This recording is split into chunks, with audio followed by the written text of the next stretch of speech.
ربیع الاول کے بارے میں لوگ اکثر ایک سوال پوچھتے ہیں کہ عید میلاد النبی منانا، اس میں جشن کرنا، نبی صلی اللہ علیہ وسلم کی آمد پہ خوشی منانا، یہ اسلام میں کیسا ہے؟ ہم رسول اللہ صلی اللہ علیہ وسلم کی سیرت دیکھتے ہیں.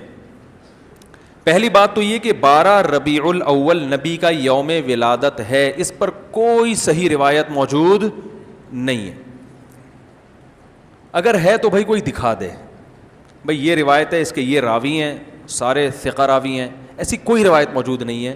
اور اس کی وجہ یہی ہے کہ اللہ تعالیٰ نے اپنے نبی کی ولادت کے دن کو امت سے چھپا لیا ہے تاکہ اس میں خرافات نہ، کیونکہ پچھلی امتوں نے کیا نا اپنے انبیاء کی ولادتوں کے دن کے ساتھ. لیکن اگر فرض کر لیں، لوگ بحث کرتے ہیں نہیں جی فلاں نے لکھا ہے تو فلاں نے لکھا ہے، چلو مان لیا کہ 12 ربیع الاول نبی کا یوم ولادت ہے، تو ہمیں رسول اللہ صلی اللہ علیہ وسلم کی سیرت میں یوم ولادت پہ کیا کرنا ملتا ہے؟ احادیث صحیحہ سے صحیح حدیث ہے کہ نبی صلی اللہ علیہ وسلم پیر کے دن کا روزہ رکھتے تھے. صحابہ نے پوچھا کیوں؟ آپ نے فرمایا یہ میرا یوم ولادت، پیر کو آپ پیدا ہوئے. اب دیکھو، پیر کو نبی نے روزہ رکھ کے یہ بتا دیا کہ اس میں عید کا تصور نہیں ہے، کیونکہ عید اور روزہ جمع، بولنا پڑے گا آپ لوگوں کو، جمع نہیں ہو سکتے. اب اس کو سیلیبریٹ نہیں کیا جا سکتا. جس دن روزہ ہو جائے گا نا، اب وہ سیلیبریٹ کرنا اس کو ممکن ہے ہی نہیں، اس میں جشن کا تصور ہی ختم ہو گیا. جو ہماری عیدیں ہیں ان میں روزہ رکھنا جائز ہے؟ عید الفطر کو کوئی روزہ رکھے؟ بولو بھائی. اگر جس دن روزہ رکھا وہ عید نہیں ہو سکتی، جو عید ہے وہ روزے کا دن. کیا خیال ہے؟ عید اور روزہ ایک دوسرے کے کیا ہیں؟ اپوزٹ. کیونکہ عید ایک خوشی کا دن ہے اور اس کو سیلیبریٹ کرنا ہے. تو سیلیبریٹ جو کیا جاتا ہے کھا پی کے کیا جاتا ہے یا بھوکا رہ کے کیا جاتا ہے؟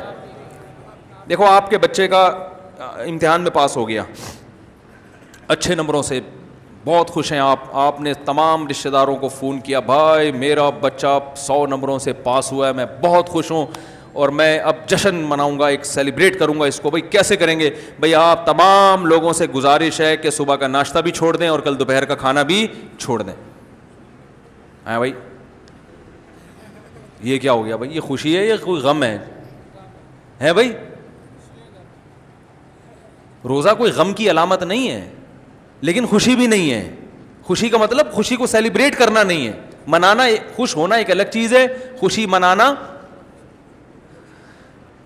بھائی خوش ہونے پر تو ہم بھی کوئی پابندی نہیں لگا رہے کہ آپ 12 ربیع الاول کو خوش ہو جائیں. مسئلہ ہے خوشی منانا. منانے کا صرف عید کو خوش ہونے پر کبھی بھی نہیں منائی جائے گی، صرف عید کے دن یا کوئی خوش یعنی یہ کوئی کھانا کھلا کے. تو آپ کے بچہ 100 نمبروں سے پاس ہوا، آپ نے کہا کہ ہم خوشی منائیں گے. بھائی کیسے منائیں گے؟ آپ بھی کھانا چھوڑ دیں اور ہم بھی کھانا لے. بھائی وہ کہیں گے بھائی پہلے ہم اس طرح تو ہوگا کہ آج ہم زیادہ کھائیں گے، اس طرح تو منائی جاتی ہے. تو یہ بات سمجھ میں آ گئی. دوسری بات، دوسری دلیل، جمعے کا دن بھی چھوٹی عید ہے نا، اس کو بھی عید کہا گیا ہے روایتوں میں. اسی وجہ، اور عید کے بہت سارے احکام جمعے کے دن بھی لاگو ہوتے ہیں. غسل کر کے نہا دھو کے مسجد میں اجتماع ہوتا ہے، عید کے دن بھی غسل کر کے نہا دھو کے اجتماع ہوتا ہے. نبی جمعے کے دن بھی اچھے کپڑے پہنتے تھے، ہم عید کے دن بھی بولتے کیوں نہیں اچھے کپڑے پہنتے ہیں؟ جمعے کے دن بھی خوشبو لگا کے نہا دھو کے، عید کے دن بھی ایسے ہی. اور حدیث میں جمعے کے دن کو بھی روزے کے ساتھ خاص کرنے سے منع کیا گیا ہے. لا تختصوا لیلۃ الجمعۃ بصلاۃ ولا یوم الجمعۃ بصوم. حدیث میں آتا ہے جمعے کی جو رات ہے اس کو عبادت کے ساتھ خاص مت کرو اور جمعے کے دن کو روزے کے ساتھ خاص مت. جمعے کو روزہ رکھنا کوئی اضافی فضیلت نہیں ہے. ویسے جائز ہے روزہ رکھنا کہ آپ کی چھٹی جمعے کو ہوتی ہے اس لیے رکھ لیا تو ایک الگ بات ہے، لیکن اس کو خاص فضیلت دے کے رکھنا تو یہ مکمل عید تو نہیں ہے. اس میں عید کا لک بہرحال بولو بھائی ہے. خطبہ بھی ہے، جیسے عیدین میں خطبہ بھی ہوتا ہے، 2 رکعتیں ہیں، عیدین میں بھی 2 رکعت، تو لک ہے اس میں. اب ذرا ٹیکنیکل پوائنٹ کو سمجھیے گا آپ لوگ. یہودی سب سے پرانی قوم ہے، ان کے لیے جو مقدس دن تھا وہ کون سا تھا؟ ہفتہ، اور وہی ان کی چھوٹی عید تھا. سب سمجھ رہے ہیں نا؟ اسی میں وہ اجتماع کرتے تھے. عیسائی اس کے بعد آئے, ان کے لیے کون سا ہوا؟ اتوار کو, جو ہفتے کے بعد ہے. مسلمان ان کے بھی بعد آئے, تو ہمارے لیے کون سا ہونا چاہیے تھا؟ پیر. اور یہ یوم ولادت بھی تھا, تو اس کو تو زیادہ فضیلت ہونی چاہیے تھی نا بھائی, عقلی لحاظ سے بھی اور جو حکمت ہے اس کے لحاظ سے بھی. عقلی لحاظ سے اس لیے کہ وہ پہلے تھے تو ہفتہ, پھر اس کے بعد اتوار, تو اب ہمارے لیے پیر.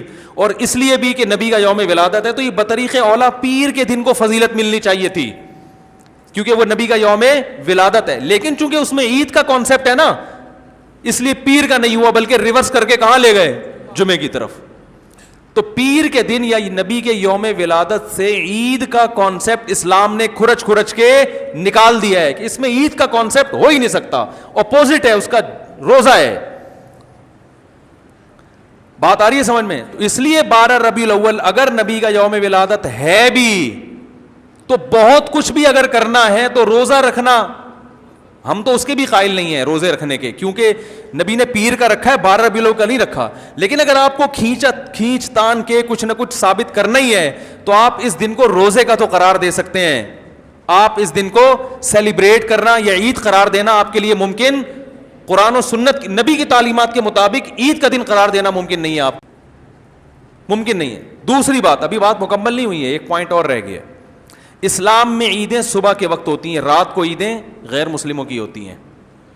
کرسمس زیادہ جوش و خروش سے کم منایا جاتا ہے رات کو, کیونکہ اس میں ڈھول ڈھمکے ہوتے ہیں, لائٹنگ ہوتی ہے. لائٹنگ رات کو جچتی ہے, دن میں لائٹنگ بولو بھائی نہیں.